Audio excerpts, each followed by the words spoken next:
Sejak beberapa minggu terakhir, timeline media sosial terus panas. Semuanya bermula dari sebuah konser K-pop di Kuala Lumpur.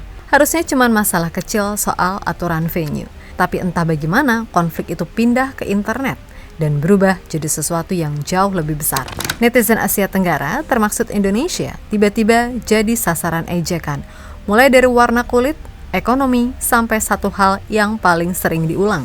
Orang ASEAN termasuk Indonesia disebut punya IQ rendah. Bahkan ada yang membandingkan kita dengan simpanse. Alasannya karena menurut mereka data menunjukkan Korea Selatan punya rata-rata IQ lebih tinggi. Dan disitulah narasinya terbentuk. Seolah-olah kecerdasan bisa ditentukan hanya dari satu angka.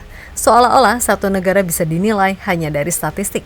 Tapi menariknya, tidak lama setelah hinaan itu viral, sesuatu terjadi. Bukan debat, bukan balasan kata-kata, melainkan sebuah podium, sebuah panggung dunia, dan sebuah rekor global yang justru datang dari Indonesia.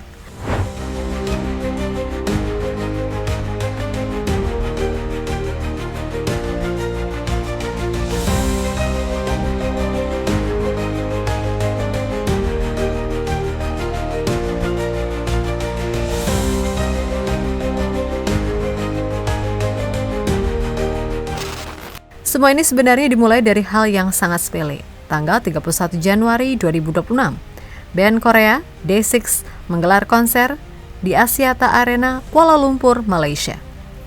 Di tengah konser, beberapa fansite asal Korea Selatan kedapatan membawa kamera profesional dengan lensa panjang ke dalam venue. Masalahnya itu dilarang. Aturan konser internasional melarang kamera profesional demi kenyamanan penonton dan hak cipta artis. Security Malaysia menegur, penonton lokal juga ikut mengingatkan, harusnya selesai di situ, tapi justru melebar kemana-mana. Awalnya cuma perdebatan soal etika konser, lalu berubah jadi saling sindir. Namun yang mengejutkan, sebagian netizen Korea tidak hanya membela, mereka mulai menyerang. Komentar mulai mengarah ke fisik, ekonomi, hingga budaya Asia Tenggara. Dan satu hal yang paling sering muncul, kecerdasan. Muncullah ejekan, Asia Tenggara miskin, Asia Tenggara tidak berpendidikan, dan Indonesia disebut low IQ. Sebagian bahkan membawa data statistik. Mereka menyebut Korea Selatan punya rata-rata IQ sekitar 106, sementara Indonesia jauh di bawah rata-rata dunia. Disinilah narasinya berubah, seolah-olah kecerdasan manusia bisa ditentukan dari satu angka. Padahal, data itu sendiri hanyalah estimasi dari tes sukarela online. Dan bahkan para peneliti menjelaskan skor tersebut sangat dipengaruhi banyak hal, akses pendidikan, nutrisi, kesehatan, lingkungan belajar. Artinya, itu bukan ukuran bakat seseorang, bukan ukuran kemampuan individu, apalagi ukuran masa depan sebuah bangsa. Namun di internet, angka itu dipakai sebagai senjata. Dan kita tahu bahwa penduduk Indonesia sangatlah banyak, dan data itu belum bisa mempresentasikan seluruh negara. Dan selama beberapa hari Indonesia jadi bahan lelucon. Sampai akhirnya balasannya datang dari sebuah kompetisi internasional yang membuktikannya.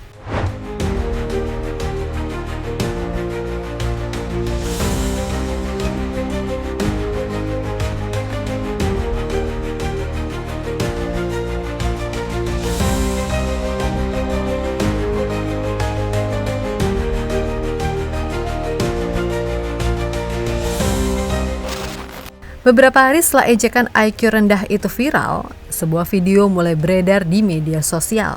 Sebuah upacara penghargaan.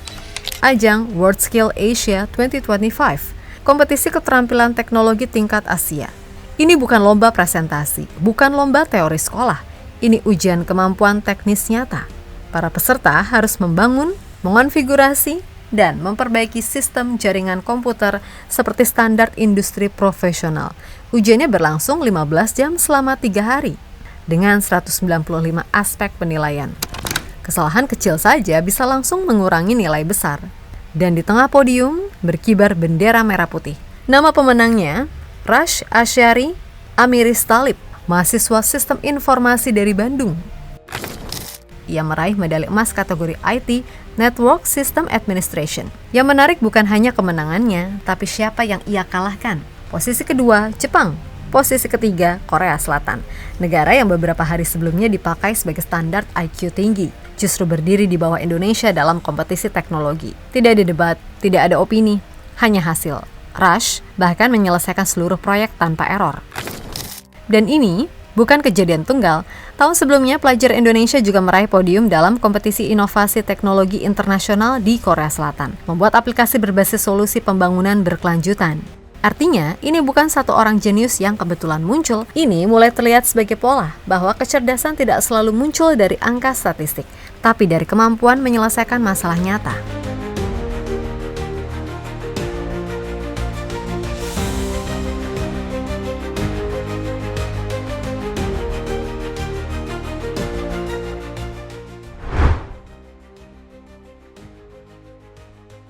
Setelah konflik makin panas, sesuatu yang menarik terjadi. Netizen Asia Tenggara tidak lagi hanya membalas komentar. Mereka mulai melakukan hal lain. Mereka mempromosikan karya mereka sendiri. Muncul tagar baru di media sosial, C-pop Rise.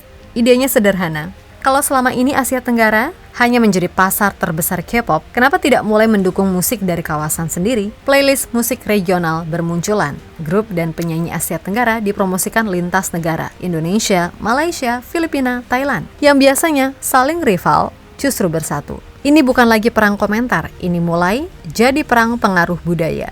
Dan di tengah gerakan itu sebenarnya dunia sudah lebih dulu melihat sesuatu. Seorang musisi Indonesia sudah lebih dulu masuk panggung global. Namanya Niki Zevanya.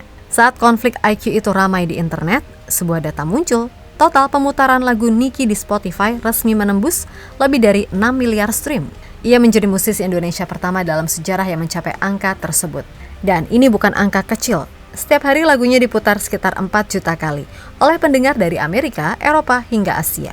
Ia memiliki lebih dari 15 juta pendengar bulanan, masuk playlist global, melakukan tur dunia, dan lagu-lagunya Low-Key, Every Summertime, Backburner, dikenal bukan karena identitas negara, tapi karena kualitas musiknya. Yang menarik, Niki tidak datang dari sistem trainee idol, tidak melalui industri K-pop atau dibentuk oleh perusahaan hiburan raksasa Korea. Ia menembus pasar dunia langsung. Artinya, seorang musisi Indonesia tidak hanya sukses di Asia, tapi bersaing di pasar barat, tempat standar industri musik global ditentukan. Dan disinilah cerita mulai terasa berbeda. Beberapa hari sebelumnya Indonesia disebut low IQ. Namun di dunia nyata, orang Indonesia memenangkan kompetisi teknologi Asia. Dan pada saat yang sama, musisi Indonesia menembus miliaran pendengar dunia. Bukan debat, bukan balasan komentar, tapi pengaruh nyata.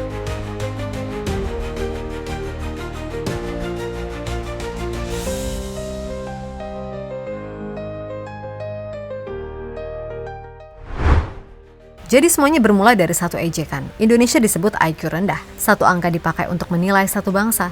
Tapi setelah itu, realita berbicara. Indonesia juara teknologi Asia. Pelajar Indonesia menang kompetisi internasional. Dan musisi Indonesia didengar miliaran kali di dunia.